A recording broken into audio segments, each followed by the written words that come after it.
কারা হবে জাহান্নামী আর কারা হবে জান্নাতি। আমরা কি হতে চাই গো, জাহান্নামী না জান্নাতি হতে চাই? জোরে বলেন না। ওকে, আবার বলি, সবাইকে আমরা জাহান্নামী হতে চাই না জান্নাতি হতে চাই? তো যদি জাহান্নামে যেতে না চাই, কেন কেন কেন কেন কেন যাওয়া লাগে, কেন কেন কেন কেন যাওয়া লাগে না জানতে হবে। আপনি কেন যাবেন আর কেন যাবেন না জানলেই তো আপনি কারণ থেকে বাঁচতে পারবেন, ঠিক কিনা বলেন? চারটা, প্রথম চ্যাপ্টার শেষ, দ্বিতীয় চ্যাপ্টার আসেন, how will be the fire of hell, জাহান্নামের আগুন কতটা ভয়ঙ্কর হবে। জয়পুরহাটের 5 বিবির ভাইয়ারা, আমার ডান হাত দেখেন, এটা হচ্ছে আমার আঙ্গুল। আঙ্গুলটা দেখেন তো কয়টা আঙ্গুল আছে এখানে। এটা হচ্ছে একটা glass. I know this is a glass, but আমি বলছি এটা কোনো গ্লাস নয়, এটা হচ্ছে একটা মোমবাতি। কি বাতি? আচ্ছা দেখেন তো, মোমবাতির ঠিক আগায় নিভি নিভি নিভি নিভি কি যেন জ্বলে ভাই? আগুন জ্বলে। মুরব্বীরা কয় আপনার কন না কেন, কি জ্বলে? আচ্ছা, আমি একজনকে বললাম ভাই আপনি এদিকে আসেন। আসছে, হুজুর কি হয়েছে? আমি বললাম এই 5 বিবির ছেলে শোনো, তোমাকে একটা কাজ দিচ্ছি, কাজটা করলে তুমি পাবা 10 কোটি টাকা। কয় কোটি টাকা? কিভাবে, কি শর্ত হুজুর বলেন? আমি বললাম এই যে আগুনটা জ্বলছে ঠিক আগায়, নিভি নিভি আগুন, বেশি আগুন নয়। You have to just put your finger just for 5 minutes or 10 minutes. তোমার এই আগুনে হাতটা জাস্ট 10 মিনিট এমনে রাখবা, 10 কোটি টাকা। কেউ কি তার এই হাতটা আগুনে পুরাতে রাজি আছে এখানে? কেউ নাই। তো বলবেন ভাই 10 কোটি টাকা, একটা আঙ্গুল পড়বে, নট আ বিগ ডিল, দাও, put your hand in the fire, রাখো আগুনে। যুবক ডাক দিয়ে বলবে হুজুর রাখেন আপনার 10 কোটি, আমার হাত ঠিক থাকলে আমি 20 কোটিও কামাই করতে পারবো। কেউ রাজি না। বলে ছোট্ট একটা মোমবাতির আগুনে হাত রাখতে কেউ রাজি না। অথচ জাহান্নামের আগুনটা এত বেশি তাপ হবে, আল্লাহর হাবিব বলেছেন দুনিয়ার আগুনের চাইতে জাহান্নামের আগুনের তাপ 70 গুণ বেশি হবে। 70 গুণ। নাউজুবিল্লাহ বলেন সবাই।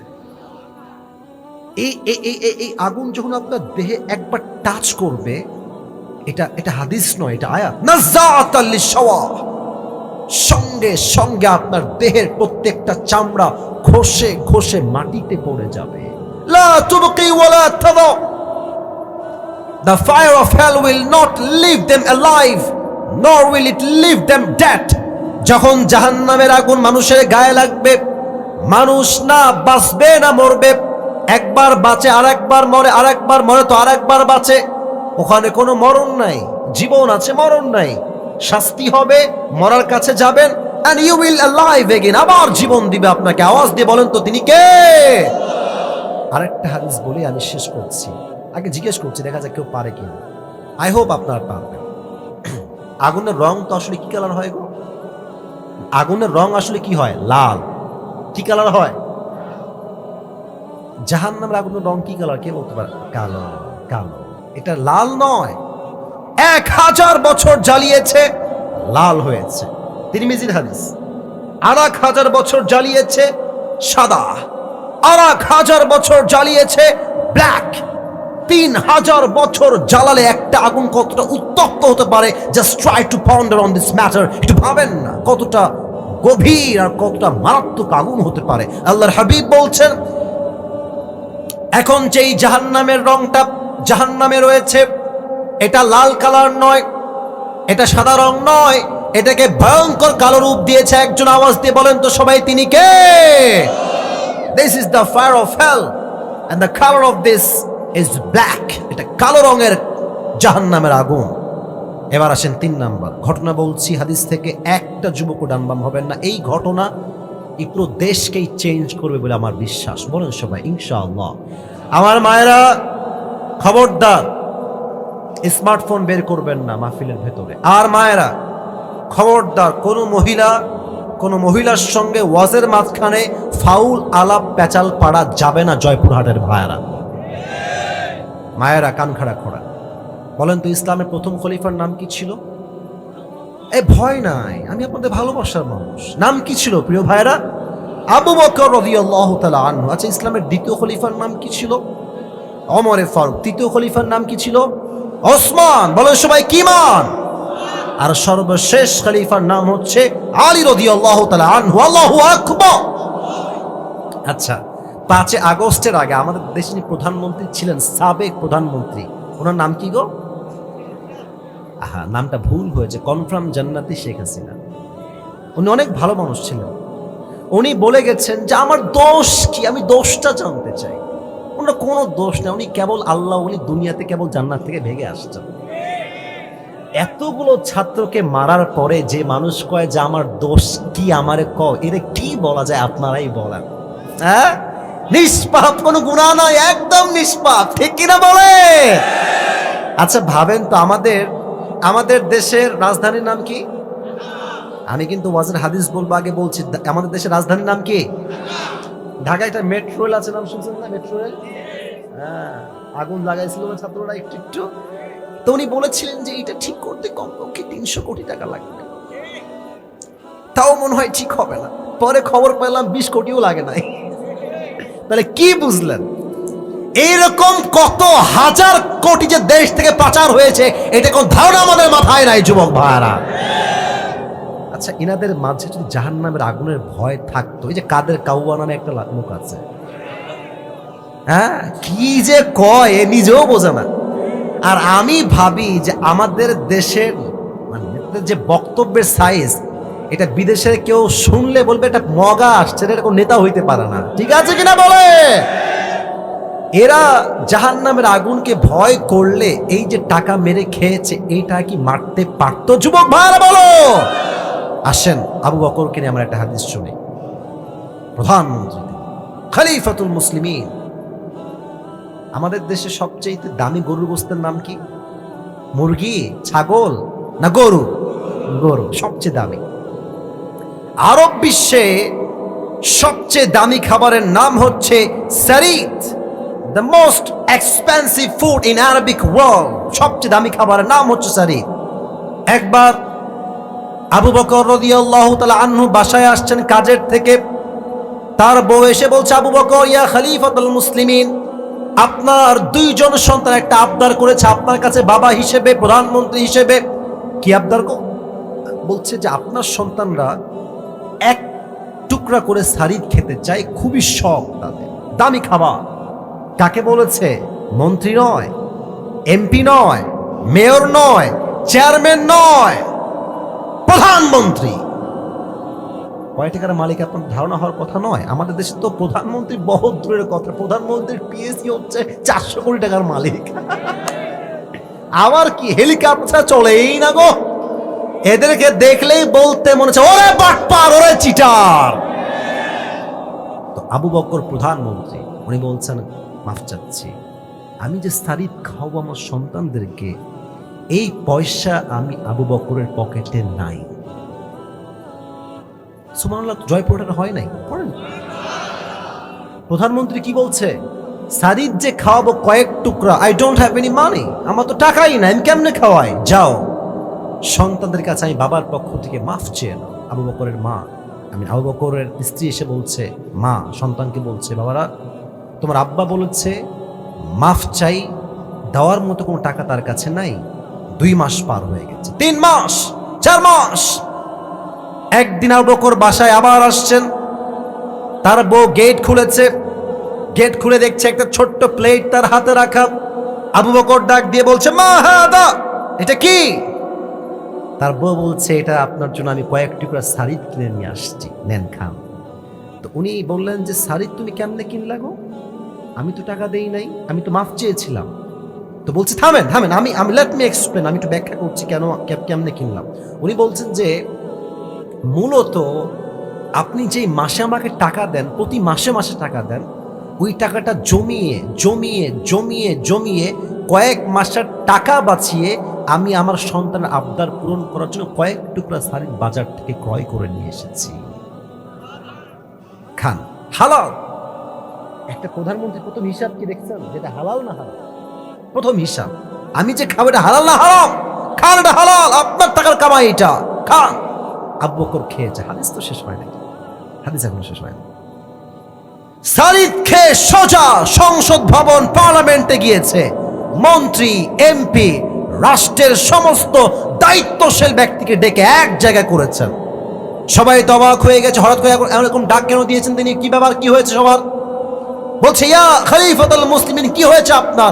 এত জরুরি তলব কেন করেছেন সবাইকে? আপনি একই টাইমে সবাইকে হাজির হতে হবে কেন? বলছে তোমরা আমায় কত বেতন দাও জানো? বলছে স্যার এই বেতনটা আপনার জন্য সরকারি কোষাগার থেকে দেওয়া হয়। বলছে এখনই এই মুহূর্তে আইন পাশ করো যে প্রধানমন্ত্রী বেতন এত টাকা নয়, আরো কম দিতে হবে।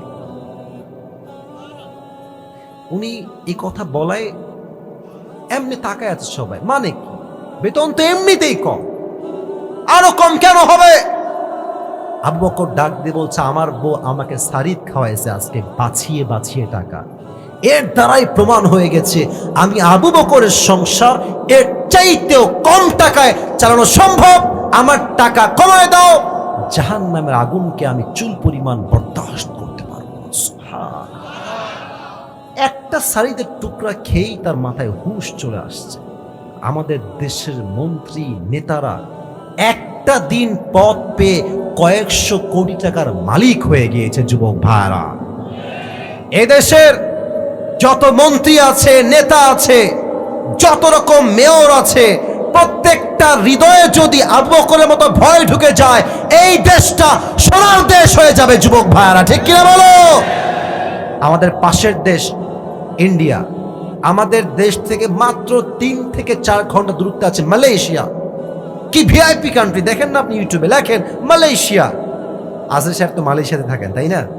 দেখেন না আপনি ইউটিউবে, কি সুন্দর কান্ট্রি। আমাদের পাশের থেকে মাত্র 4 ঘন্টা লাগে বিমান যাইতে, কত উন্নয়ন তাদের। বাট আমরা 1971 সাল থেকে নিয়ে শুরু করে এই অবধি চুরি ডাকাতি করতে করতে করতে করতে ঋণ বাড়াইতে বাড়াইতে পুরো দেশটাকে এরা দেউলিয়া বানাই দিয়েছে। যুবক ভাইরা, ঠিক কিনা বলো? আচ্ছা, আমি এটা কি পরে আছে, পাঞ্জাবি না জুব্বা? হ্যাঁ, বুঝে গেছেন ভাই আমার। বলেন তো আরেকবার, পাঞ্জাবি না জুব্বা? আচ্ছা, আমার আব্বাজান পাঞ্জাবি পরে আছে। একটা জিনিস বোঝায়, হাদিস বলবো তো তাই বোঝাচ্ছে না, বলতাম না। জুব্বা দেখবেন এই পায়ের টাকনো পর্যন্ত যায়, আর পাঞ্জাবি হচ্ছে হাঁটু বরাবর আসে। যেগুলো শর্ট পাঞ্জাবি ওগুলো হয় হাঁটুর উপরে, আর যেগুলো লং পাঞ্জাবি এগুলো হয় হাঁটুর নিচে। তাহলে জুব্বা হয় লম্বা না শর্ট? লম্বা। আর পাঞ্জাবি হয় লম্বা না শর্ট? হাঁটু পর্যন্ত হয়। আমি আসিফ কি, আমাদের তো কিছুই নাই। আমি সাহাবীদের জীবন পড়লে বুঝি যে আমরা জান্নাত পাবো কেমন। আমি আমি আমি নিজেকে মিলাই, কি জীবন তাদের। আমি আসিফের কয়টা জুব্বা ভাই আমাকে গুনে বলতে হবে, ওয়াল্লাহি, অহংকার না, বাস্তবতা। আমার কয়টা ঘড়ি আমাকে গুনে বলতে হবে, কয়টা টুপি আমাকে, আমার কয়েক লাখ টাকা টুপি বাড়িতে আছে। আস্তাগফিরুল্লাহ। আমাদের সাজ সজ্জা শৌখিনতা কত বেশি, আর সাহাবা একরাম কত নরমাল জীবন। আল্লাহু আকবার। ওমর ফারুক খুতবা দিচ্ছেন জুমার মেম্বারে, খুতবা। একজন দাঁড়িয়ে গেছে মাঝখান থেকে, এই ওমর, তোমার জুব্বা তো লম্বা কেন? তোমার জুব্বা এত লম্বা কেন? তুমি কি রাষ্ট্রের টাকা মেরে খেয়েছো? ওমর, একজন লোক খুতবার মাঝে দাঁড়িয়ে বলছে, প্রধানমন্ত্রীকে বলছে। আরে ভাই, আমাদের দেশের প্রধানমন্ত্রী বহুত দূরের কথা, চেয়ারম্যানকে কথা কেউ বললে ওর পিঠের চামড়া একটাও থাকবে না। যুবক ভাইরা, বাংলাদেশে ওমর এই কথা শুনে very silent, very keep quiet, চুপ। ঠান্ডা মাথায় বলছে, ভাই আমি বলছি আমার জুব্বা লম্বা কেন হয়েছে। যখন জবাব দিবেন, তার সন্তান ছিল আব্দুল্লাহ ইবনে ওমর, দাঁড়িয়ে বলছে, এই ভাই চুপ থাকেন, আমার জবাবটা আমি দিচ্ছি আমার বাবার পক্ষ থেকে। আপনি চুপ থাকেন, আমি বলছি জবাবটা কি হবে। ডাক দিয়ে বলছে, ভাই আমার, প্রত্যেক বছর রাষ্ট্রের পক্ষ থেকে আমার জন্য একটা জামা, বাবার জন্য একটা জামা দেওয়া হয়, মোট 2টা জামা। বাট এই বছর যেই জুব্বা আব্বা পেয়েছেন সেই জুব্বা হালকা শর্ট হয়ে গিয়েছে। তো উনি চাইলে শর্ট জুব্বা বাদ দিয়ে নতুন একটা জুব্বা কিনতে পারতেন না? বুঝে না মনে হয়। আমি প্রধানমন্ত্রী, আমি চাইলে এই জুব্বা বাদ দিয়ে নতুন একটা জুব্বা কিনতে পারি কি পারি না বলেন? হ্যাঁ হ্যাঁ হ্যাঁ, কেনেন নাই। উনি কি বলছেন, আব্বাজান, আব্বাজান তোমার যে জুব্বাটা তুমি পেয়েছো ওটা নিয়ে আসো তো তুমি। তা আব্দুল্লাহ তার জুব্বা নিয়ে আসছে। তাহলে কি হলো ব্যাপারটা? এটা হচ্ছে অমরের জুব্বা, দেখেন জুব্বার নিচে ছিঁড়া অর্থাৎ শর্ট। এটা হচ্ছে আব্দুল্লাহর জুব্বা, লম্বায় ঠিকঠাক। তো হাদিসটা বোঝাচ্ছি টিস্যু দিয়ে, কেন আপনি প্র্যাকটিক্যালি বুঝবেন। ওমর বলছে, আব্বা তোমার এই জুব্বার নিচে থেকে দর্জির কাছে কেটে নিয়ে আসো এই গোল রাউন্ডটা, এই রাউন্ডটা কেটে নিয়ে আমার জুব্বা যে শর্ট হয়ে গেছে না, এখানে তালি লাগায় দাও। তালি লাগাও, তালি তালি তালি লাগাইছে। তো আগে তো এমনিতে মোটামুটি একটু লম্বা শর্ট মিলে আছে, আবার লাগাইছে তালি, তাই লম্বা হয়ে গেছে। তো ওমরের ছেলে বলছে, আব্দুল্লাহ বলছে, এই ভাই, আমার বাপ রাষ্ট্রের 1 পয়সা মেরে খায় নাই, বরং আব্বা প্রমাণ করেছে রাষ্ট্রের টাকা যে মেরে খাবে তার জাহান্নামের আগুনটা অজীব হয়ে যাবে। যুবক ভাইরা, শর্ট জুব্বাকে লম্বা করে টাকনুর নিচে ঝুলে গেছে, জুব্বা পড়ে আছে। নতুন জুব্বা কেন কিনে নাই? একটাই কারণ, জাহান্নামের আগুনের ভয়। কারে কয় জাহান্নামের আগুনের ভয়? আমাদের দেশের যে কিছু মেয়র আছে, আমি নাম বলবো না, আপনারাও চিনবেন, হাজার হাজার কোটি টাকা মেরে খেয়েছে জনগণের থেকে, এমন ভাবে যে গরিবদের রক্ত চুষে সব শেষ করে দিয়েছে। যুবক ভাইরা, ঠিক কিনা বলো? এবার আছেন 4 নম্বর চ্যাপ্টার, বড় মারাত্মক চ্যাপ্টার, কারা যাবে জাহান্নামে, কারা যাবে জান্নাত। এই ওয়াজটা আমি একটু বেশি সময় নিয়ে করতে চাই। আমি উঠেছি 11টার সময়, এখন প্রায় বাজতে গেল 12টা। আমার নিয়ম দেওয়া আছে ইনাদেরকে, কমিটির ভাইদেরকে 1 ঘন্টা। আমি 1 ঘন্টার আর একটু বেশি ওয়াজ করতে চাই, যদি আপনারা আমাকে একমত বলেন তবে। 12টার পরে একটু ওয়াজ হবে না আজকে ইনশাআল্লাহ?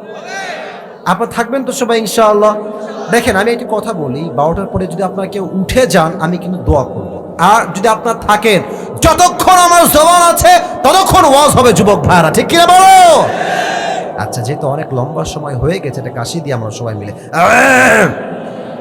হয় নাই, আরেকবার একটা তাকবীর দিবেন এমন ভাবে, শুরুতেও আমরা সিংহের বাচ্চা, শেষেও আমরা সিংহের বাচ্চা। লিল্লাহি তাকবীর। ইয়াতাসাআলুনা আনিল মুজরিমিনা মা সালাকাকুম ফি সাকার ক্বালু লাম নাকু মিনাল মুসাল্লিন। কিয়ামতের কঠিন ময়দানে জাহান্নামী মানুষগুলোকে আল্লাহ বলবেন, এই জাহান্নামী, তোরা কেন জাহান্নামে প্রবেশ করলি? কোন গুনাহ তোকে জাহান্নামে নিয়ে আসলো? জাহান্নামীরা ডাক দিয়ে বলবে, আল্লাহ, মা সালাকাকুম ফি সাকার ক্বালু লাম নাকু মিনাল মুসাল্লিন। ও আল্লাহ, আমরা সব আমল করেছি, আমরা হজ আদায় করেছি, পর্দা করেছি, টুপি পরেছি, দাড়ি রেখেছি, ক্বালু লাম নাকু মিনাল মুসাল্লিন, বাট আমরা নামাজ পড়ি নাই, নামাজে আমরা ছিলাম গাফেল। এখানে অনেক মুরব্বী যুবক আসছেন আজকের মাহফিলে, এশারটাও পড়েন নাই, অনেক যুবক বাসায় গিয়ে ঘুমায় যাবে, ফজরটাও তারা পড়বে না। এই মাহফিলতে কি লাভ? এই যে এতগুলো মিডিয়া, অনেকে আমি চিনি না, আমার ভাইরা আসছে, এত মিডিয়া, লাইট, প্যান্ডেল, ক্যামেরা, নামাজ নাই যার, ওই মাহফিলতে 2 পয়সা লাভ হবে না তার। যুবক ভাইরা, কথা বুঝে বুঝে শুনবেন। আচ্ছা, ইসলামের দ্বিতীয় খলিফা ওমর ফারুক, নাম তো শুনছেন আপনারা সবাই। ওনার কাছে এক যুবক আসছে, এই কানটুপিওয়ালা একজন, এই কানটুপিওয়ালা, ওই যে কোনায় দেখা যায়, বসো বসো বসো। হ্যাঁ, দেখতে পাচ্ছি, আমি কিন্তু কারণ রে ভাই। আচ্ছা, একজন যদি ওয়াশরুম লাগে দ্যাটস ফাইন, বাট এখনো যা দেখতে পাচ্ছি এখানকার মুরব্বী যুবকরা কোরআনকে কলিজার থেকে ভালোবাসে, ঠিক কিনা বলে? ওমরকে ডাক দিয়ে বলছে, একজন যুবক, তার নাম হচ্ছে আবু লুলু আল মাজুসি, অগ্নির পূজা করে, আগুনের পূজা করে। বলছে, ওমর, আমার যে মালিক আছে সে প্রত্যেক দিন আমার কাছে মোট 6 দিরহাম চার্জ করে, 6 দিরহাম।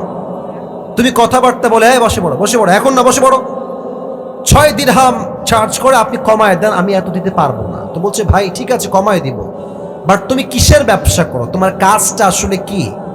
তো বলছে, হুজুর, আমি মূলত খঞ্জর বানাই, চাকু। খঞ্জর কাকে বলে? আমার ডান হাত দেখেন, এটাও চাকু, এটাও চাকু, মাঝে হচ্ছে হ্যান্ডেল, মাকবাদাতু ফি ওয়াসাতি, এটা হচ্ছে খঞ্জর, ডানেও চাকু, বামেও চাকু, মাঝে হচ্ছে হ্যান্ডেল। তো বলছে, তাই নাকি? তোমার ব্যবসা তো অনেক টাকা, তোমার তো 6 দিরহাম নয়, তোমার তো 10 দিরহাম চার্জ হওয়ার কথা। বলছে, কি বললেন? এত বড় সাহস আপনার? ও আচ্ছা আচ্ছা আচ্ছা, সবাই যেহেতু মুসলমান তাই আপনি সবার বেলায় হয়েছেন নরম, আর আমি যেহেতু কাফের তাই আপনি আমার বেলায় হয়েছেন গরম, তাই না? আপনার বিচার আমি একাই করব, যান। এই হুমকি দিয়ে বের হয়ে গেছে। শীতকালে ঠান্ডা লাগলে আমরা কি মুড়ি দেই? আমি দেখাই দিই, তাও পায় না, কি মুড়ি দেই? চাদর। এই দেখেন, এবার হাদিসটা প্র্যাকটিক্যালি বুঝতে চাইলে আমার চাদর দেখেন, বের হয়ে গেছে। বিশাল লম্বা একটা চাকু বানিয়েছে ওমরকে হত্যা করার জন্য। নাউজুবিল্লাহ বলেন সবাই, বলেন সবাই, আর একটু জোরে বলেন সবাই, নাউজুবিল্লাহ। খঞ্জরটা বানিয়ে পেটের ডান দিকে একটা খাপ দিয়ে ঢেকে রেখেছে, চুপ করে একদম ঘাপটি মেরে। এমন করে বড় একটা চাদর নিয়েছে, চাদরের উপরে পিঠ ট্যামনে দিয়েছে, মেয়েদের নিকাবের মতো, জাস্ট লাইক এ নিকাব অফ দ্য গার্লস, মেয়েদের নিকাবের মতো এমনি দিয়ে এই পর্যন্ত রাখছে। আর এই পাশ থেকে এইটা নিয়ে একদম just like a girl, hijabi girl, পুরো মুখ ঢেকে ফেলেছে। এখন কিন্তু চেনা জানা সে আসলে কে। এই পুরো মুখটা ঢেকে ফজরের আজান হয়েছে, আল্লাহু আকবার। যখনই আজান শুরু হয়েছে, মুনাফিকের রূপে ছদ্মবেশে নামাজ পড়তে আসছে আবু লুলু আল মাজুসি। এবার ওমরে ফারুক আসছেন ইমাম হয়ে, ডাক দিয়ে বলছেন, সফু সুফুফাকুম, কাতার সোজা করে লম্বা হয়ে দাঁড়াও, কাঁধে কাঁধ নিয়ে দাঁড়াও, আল্লাহু আকবার। নামাজ দাঁড়িয়েছেন ওমরে ফারুক ইমাম হয়ে। এবার কিন্তু আমার চেহারা কেউ দেখবেন না, পেটের দিকে তাকান। এই যে আমি হাত বেঁধেছি না, look at my two hands, look at my belly side. পেটের দিকে তাকান, যুবক ভাইরা, মুরব্বীরা, পেটের দিকে তাকান। সানা পড়েছেন, সূরা ফাতিহা পড়েছেন, কিরাত পড়েছেন, আল্লাহু আকবার। রুকুতে গিয়েছেন, রুকুতে যখনই তিনি গেছেন, পেছন থেকে ওই মুনাফিক আবু লুলু আল মাজুসি বিশাল লম্বা একটা খঞ্জর বের করে সোজা ওমরে ফারুকের এই পেট থেকে শুরু করে এমনে একবার দিয়েছে পোঁচ, আবার আবার তিনবার এমন জোরে আঘাত করেছে, তিনটা আঘাতে ওমরের পুরো পেট দুই ভাগ হয়ে কেটে নাড়ি ভুড়ি সব বাহিরে বের হয়ে গেছে। নামাজের মাঝে ওমরে ফারুক চিৎকার দিয়ে বলছেন, কাতালানি আল কাল, আমাকে একটা কুকুর হত্যা করেছে, আমাকে বাঁচাও। অজ্ঞান হয়ে পড়ে গেছে। ওই মুনাফিক হত্যা করে পেছন দিকে যাওয়ার সময় যতগুলো সাহাবী তাকে আটকাইছে, সবাইকে এমনি এমনি যাকে পেয়েছে সকলের পেটে, বুকে, কাঁধে, গালে এমন ছুরির আঘাত করেছে। হাদিসে আসছে 7 জন সাহাবী নামাজরত অবস্থায় নামাজে স্পট ডেথ, নামাজে শেষ, জায়গায় মারা গেছে। নামাজ শেষ হয়েছে, সব সাহাবীরা দৌড় দিয়ে আসছে, এই না ওমর, মা লাকা ইয়া ওমর, হে ওমর আপনার কি হয়েছে, আপনি অজ্ঞান, কথা বলেন। ওমর কোনো কথা বলেন না, চোখ বন্ধ, নাড়ি ভুড়ি সব বের হয়ে রক্ত বের হচ্ছে, গল গল রক্ত বের হচ্ছে। সাহাবা একরাম ডাক দিয়ে বলছে, এই না তবিব, ডাক্তারগুলো আজকে কোথায়?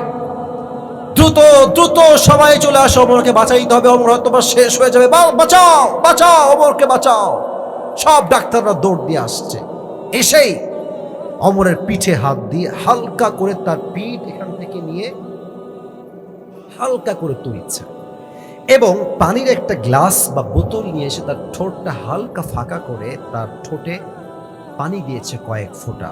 পানি যখন ভেতরে দিয়েছে, এই গলা দিয়ে পানি নেমে, বুক দিয়ে পানি নেমে, পুরো পেট এতটা কেটে গেছে, সবগুলো পানি পেট দিয়ে গলগল গলগল করে বাহিরে বের হয়ে গেছে, একটাও পানি ভেতরে থাকে নাই। ডাক্তাররা বলছে, পানি দিয়ে it will not work for him, এটা তার জন্য হবে না, দুধ নিয়ে আসো। সবাই মিলে দুধ নিয়ে আসছে, ওমরকে তুলে তার দুই মুখ হালকা হা করে দুধ দিয়েছে।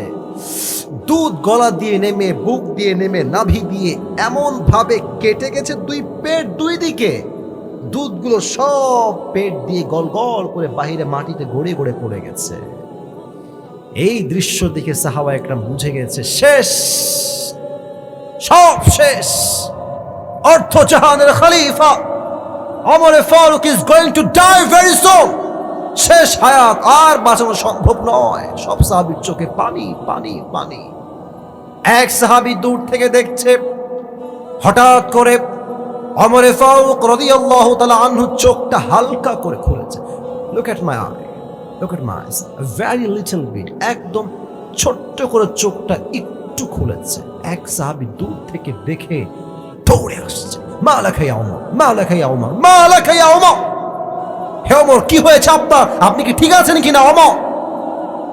ওমর কোনো কথা নাই, জাস্ট ইঙ্গিত করছেন, তোমার কানটা আমার ঠোঁটের কাছে নিয়ে আসো, কানটা ঠোঁটের কাছে নিয়ে আসো। ওই সাহাবী দৌড় দিয়ে এসে কানটা ঠোঁটের কাছে লাগিয়ে দিয়েছে।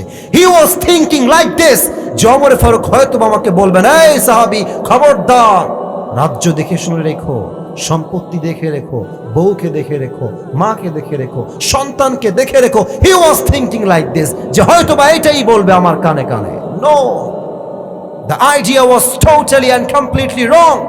এটা ভুল ধারণা ছিল সেই সাহাবী।